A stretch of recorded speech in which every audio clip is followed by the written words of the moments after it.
So this preacher must be sent by God. In the book of Acts chapter 26, if you read from verse 6, God said, I've appeared before you, Paul, for this reason, to make you a minister. Hallelujah. So when God appears to us, the ministers of God, it's for a reason. It doesn't just appear. Glory be to God. And we are sent. Where are we sent? Mark chapter 16 verse 15. Go ye into all the world and preach the gospel to all the creatures. You need to preach the gospel to your account. You need to preach the gospel to your mind, to your family, to your house, to your money, to every area of your life. You need the good news, the eugalio. The gospel is the good news, the eugalio, the glad tidings. The gospel is the good news. It means something that is too good to be true. Hallelujah. You need to preach the impossible in all your situations. Preach into the atmosphere. Preach everywhere. Hallelujah. Preach to your sound. Preach to your sphere of influence. Preach to your academics. Preach to your business. All creatures. Preach to the animals. Glory be to God. Preach to all human race. Hallelujah. Glory be to God.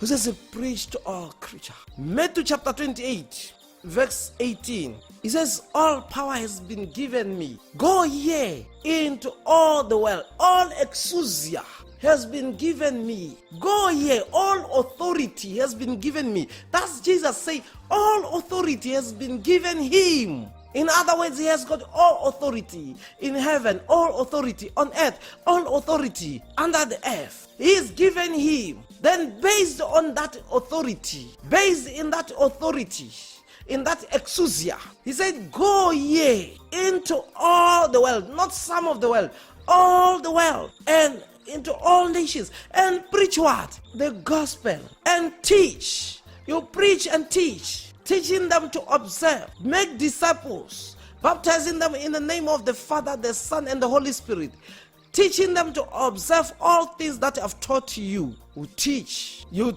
what you've been taught. Are you hearing me?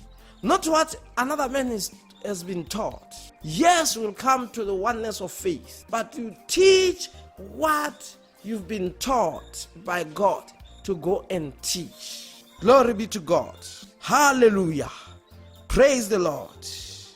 Praise Master Jesus, the King of glory. Hallelujah. Glory be to God. Hosanna to the Lamb of God.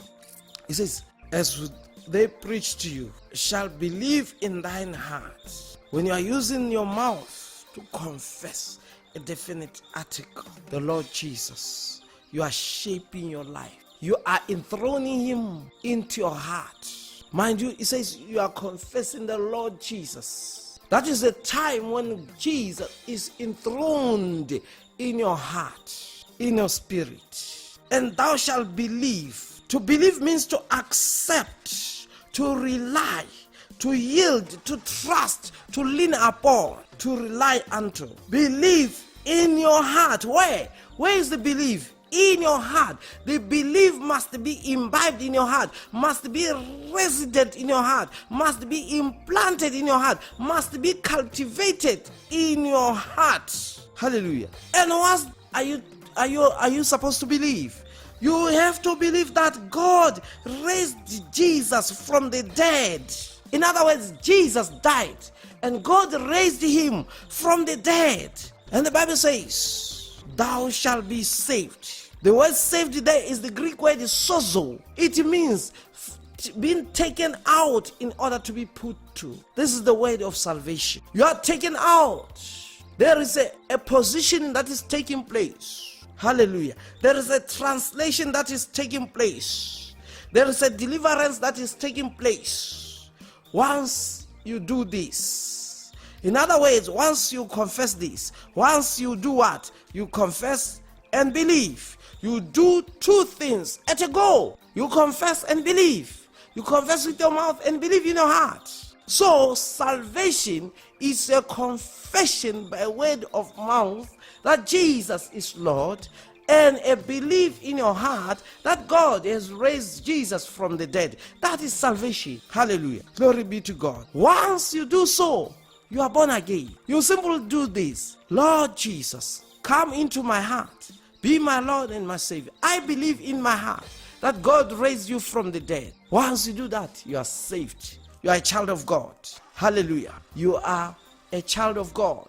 Glory be to God. Now you've begun to walk and to partake in the divine nature. The day you got saved, the day you got saved, you've started to become a partaker of the divine nature. The day you got saved, glory be to God.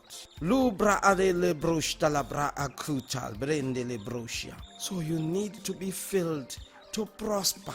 Hallelujah. You need to be filled to prosper.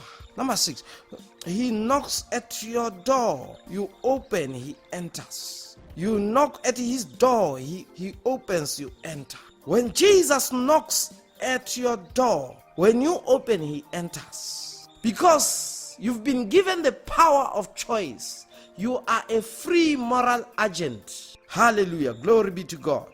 You knock at his door, he opens, you enter. So this mystery is that you are in Christ and Christ is in you. Once you received him in your heart, he resides in you. You became his place of abode, of permanent residence. And by the same verdict, you entered Christ. 2 Corinthians chapter 5, verse 17. If any man be in Christ, he is a new creation.